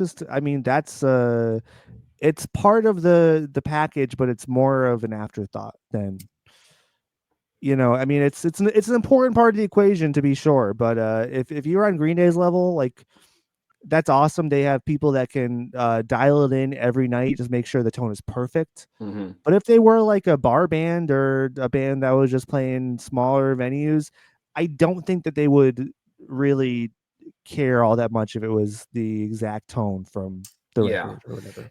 And the thing is that I would almost buy that, maybe in the modern day, they I could see them maybe obsessing over that a little bit more, you know. Like, yeah. But I feel like when they were making Dookie, you know, you see, I don't know, you see footage of them on tour fucking around and shit, and it's like it's hard for me to put those two things together. It's like how invested, how laser focused would they been on like, oh well, I need the exact right tone. Like I think that there's this like funny tension between the recognition of like, oh, the recording is the exact right tone, and then it's like, okay, you know, who are we really crediting? Is it Rob Cavallo? Is right? That doesn't matter. Exactly. But just to wrap up here, it's like I feel like they could, kind of like what you were saying about how when you can identify a tone like that it's right, but then like the technique, and I could see, you know, all of them pretty much be like, oh yeah, that sounds killer, you know. But there's like kind of this conflict in my mind a little bit of those two schools of thought. It's just like the whole like music theory versus, you know, just fucking figuring it out or whatever. And it's like, exactly, you don't need to know any of this shit to get a tone to make a great song. And it, depending on how you come at like music and music making, it's like very funny to me that like these schools of thought, you know, so often kind of like find each other and clash. That's all. It is funny. I mean, just kind of, you know, to your point, like, you don't have to go back that far. You have to go back to Kerplunk. The guitar tone on Kerplunk, Connor, that was not dialed in. They weren't even tuned to like a real tuning. They were just tuned to each other. Like, it's they weren't like, oh, this is the tone for the record, I discovered it. Like, they plugged in and they played, you know, like this is one record after. So I mean, you know, when you say, oh, who's to credit for this, like, Connor, I think it is Rob Cavallo or an engineer at the studio. Like, I don't, you know, to give all the credit in the world to the boys in the band. They did a terrific job, but this tone was created with help by major label producers. And I mean, it's just like some people's brains just work differently. They like the tone is so important to them. But it's not me. I just wanted to pick your brain. A little bit there. That's all. All right. Next up, we have Mal Buff from 6 years ago. Mal Buff says, Bob Dylan said it best. Usually, it's the bass player and the drummer that make the band. Never truer than with these guys. From Gilman Street to this very moment. Yeah, I think a lot of like, I feel like once you get to be a musician, like the longer you are a musician and the more experience you have making music, I feel like this opinion comes up more and more. I've heard this about Black Sabbath. Actually, I'm wearing my my Sabbath Play Sabbath hoodie. Check it out. Because Henry Cavill from or not, I just said Henry Cavill, dude. Henry Cavill, Superman. I just I meant to say Henry Rollins from Black Flag. He has gone on record of hundreds of fucking times. He won't shut up about Black Sabbath when he talks about music, because he's always talking about fucking Geezer and Bill Ward, the bassist and the original drummer for Black Sabbath. And so anyways, it's like, I feel like that's a very prevalent opinion, like as you become a musician, because it's kind of like you realize that everything is built on top of that. Like, it doesn't matter. It doesn't matter if you got fucking Tony Iommi in your bands, you know, fucking, you know, ripping out these solos. Because if there's nothing for him to play over, then, you know, what the fuck is the song? What's the band? Yeah. You know? Yeah. Very true. What keeps everything, you know, connected? So it's interesting to hear Bob Dylan. I haven't heard that quote, but no, I think Bob Dylan was right. Yeah. Bob Dylan was correct there. Yeah. And I can even picture Timothy Chalamet saying that. Yeah. You know? Yes. Yeah. As Bob Dylan or just as Timothy Chalamet? Well, as Paul from Dune. Right. It's hard to separate the man from the myth, isn't it? It is, yeah. I just think of all these actors as their characters. All right. Yeah, you're up next. Okay. Yeah, I got two more here. How many? Okay, two more. Okay, perfect. All right. So this starts off from a deleted comment 7 years ago, or deleted poster says, "This was a certified radio hit in the 90s. However, it was not officially released as a single. I've always found that interesting. The song was so good, radio found it and was like, release singles all you want, but we're going to rock this song no matter what." Hell yeah. Yeah. TS Lars 6 responds, "Yep. Both my local hard rock and alternative rock stations still play this song quite often, despite it never being a single. Kind of odd how I still hear She on the radio all the time, yet I never hear JAR on the radio anymore, and that was a #1 modern rock single." That is really funny, actually. Yeah. I mean, obviously the difference is like JAR was a non-album single, so there wasn't that push behind it, I don't think, but it's funny. I guess what was JAR really a #1 rock radio single? I don't know. I'm just going off of what this person said, but like a lot of things on the internet, it just, now that I've read it, it feels like it's probably true, right? It must be true. So, it must be true. This guy's saying it. Most things on the internet are true. Yeah. Except if it's on TikTok. Yes, and then it's all Chinese disinformation. Yes, obviously. Yeah, that's. And Connor, we have to talk about. I now is as good a time as any. We have to figure out what we're gonna do with JAR. Yeah. Well, I mean, we're gonna be talking about it. We are going to talk about it. The question is do we talk about it between Dookie and Insomniac, or do we talk about it later on? Yeah, it probably makes the most sense to talk about it between Dookie and Insomniac, right? Or that's when it was released. Was that on International Super Hits? It was on Super Hits. Right? Yes, should we do like an International Super Hits thing? Talk about that, Maria and Pop Rocks and Coke? Yeah, that might make more sense, just because that's how we discovered it. Right. But maybe we do. Maybe when we like get to when International Super Hits was released, we kind of talk about those songs. Then we talk about all the singles. We talk about all the singles again too. We talk about all the singles again. Yeah. Second episodes. Yeah. Longview Part 2. Yeah. All right. I mean, we could. We'd have more to say, but we would. It's true. We're there's no shortage of things to say. Then we'll do it again once we get to God's Favorite Band. Yes. Yeah. I mean, obviously. Yeah. Obviously. And then when we get to all the anniversary re-releases. Yes. And we talk about every single specific demo. Yes, exactly. Every live performance track that was released from it. And I mean, obviously, we're going to be doing this till the day we die. You guys have no idea how long you're going to be stuck with us. Yeah. Okay. So, all right. I got two left for you too. All right.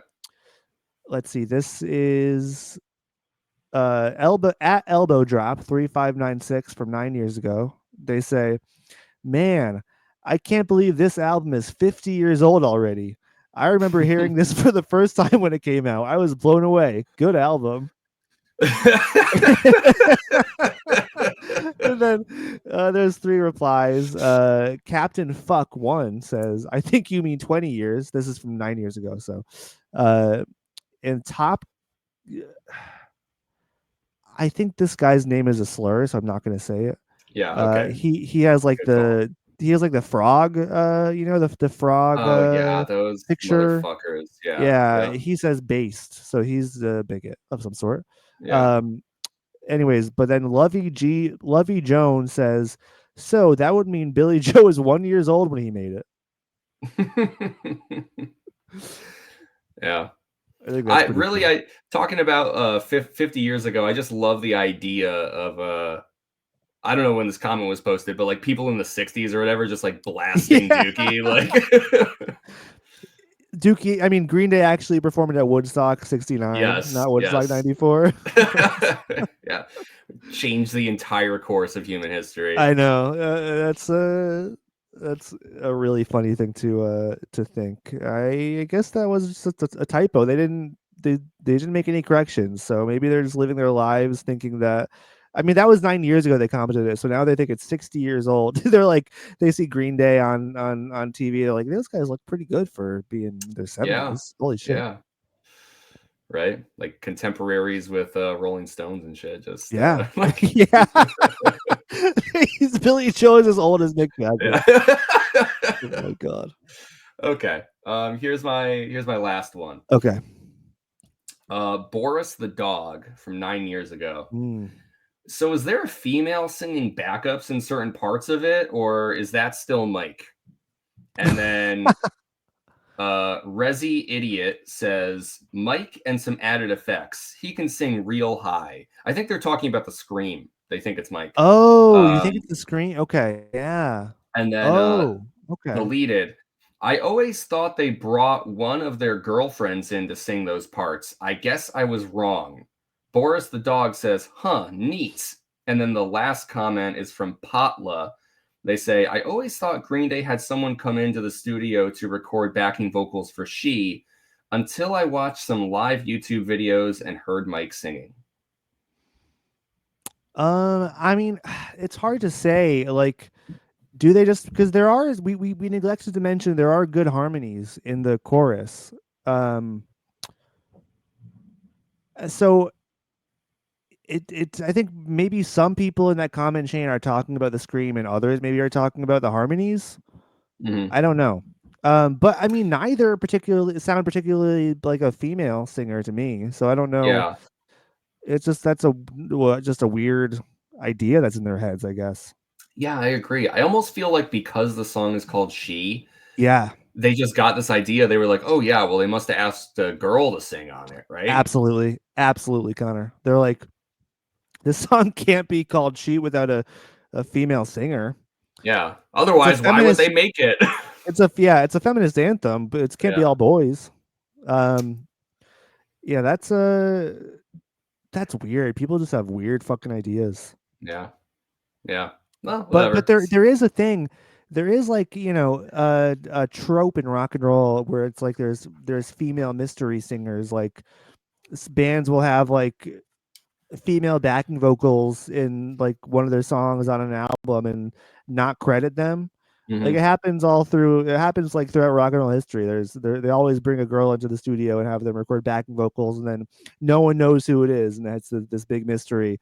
And Green Day, to my knowledge, has never done that. So yeah, I mean, once it's not like they really have many songs with like female vocals but yeah, the times that they do, I would say that there's credits. You can find that information.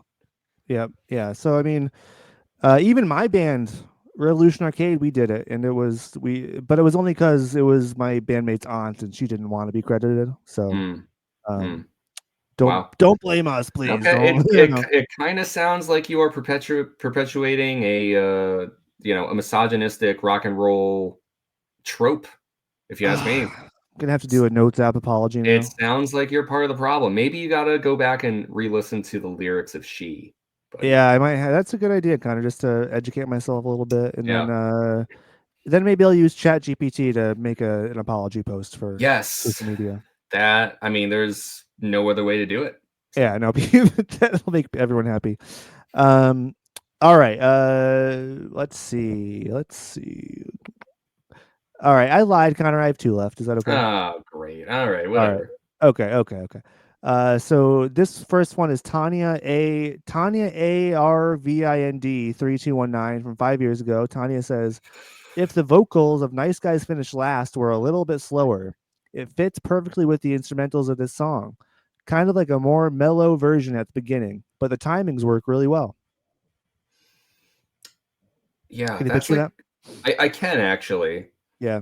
I can picture it, and it does feel like it lines up in my head, it's just one of those like out there kind of, it's like, how do you even land on that thought? I know. But it sounds right.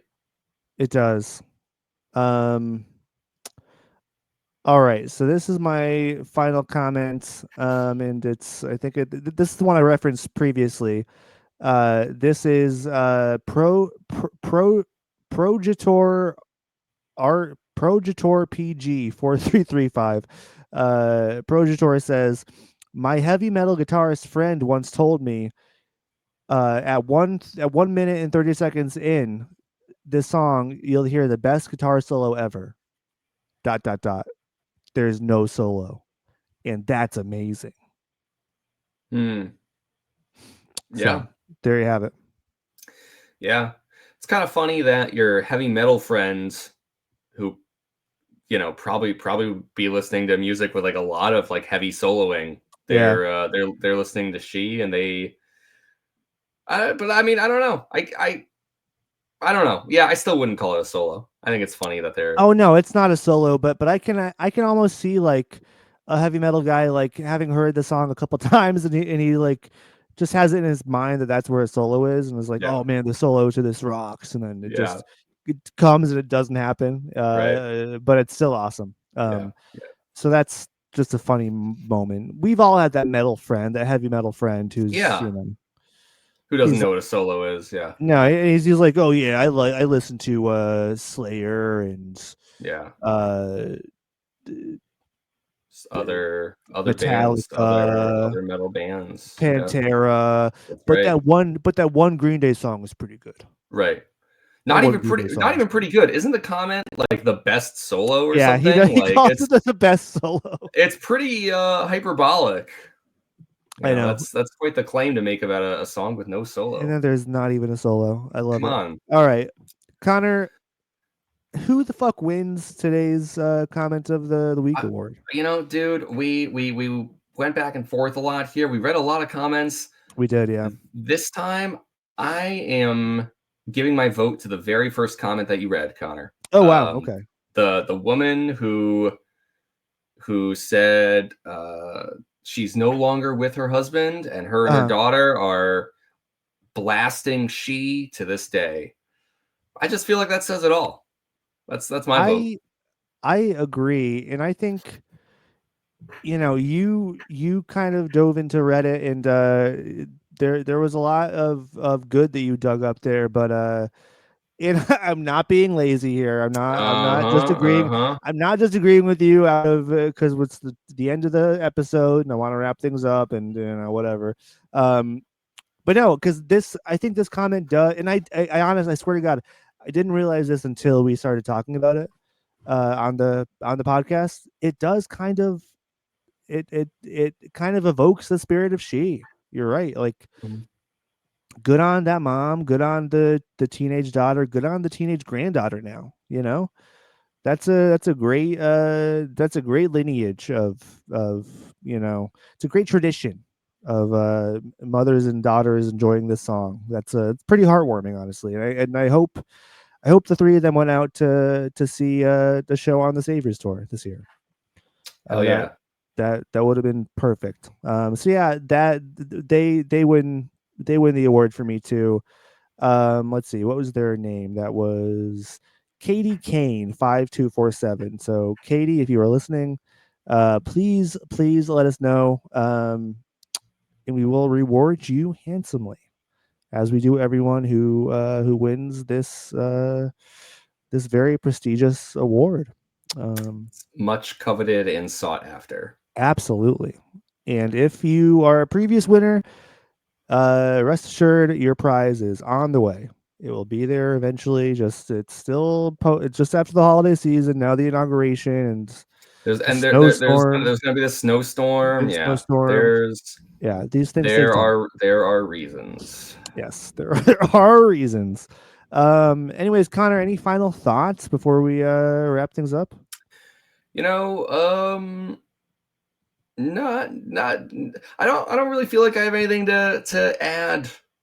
I'm happy with our discussion. Feel like we got a lot out of this one. Got to chat about some fun childhood memories and talk about a song that's very meaningful to many Green Day fans and music fans alike. Just a great all around song. Keep on rocking in the She world. Hell fucking yeah. Folks, if you liked what you heard, you can follow us on social media to keep up with all the happenings in the Green Dude universe. We are at Green Dudes Pod on both Twitter, Instagram, and Blue Sky now. We'll be making a Red Note account very soon. If you're feeling extra generous, you can go to Apple Podcasts and give us a 5-star rating as well as a glowing review on Spotify as well. And next week we will be talking about Sassafrat's Roots, titled by Mike Sturm.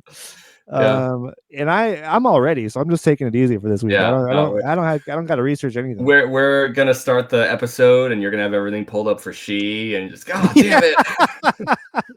We're talking about She, right? Yeah. Connor, we talked about that last week. Yes. All right, but most importantly, folks, until next time, stay punk.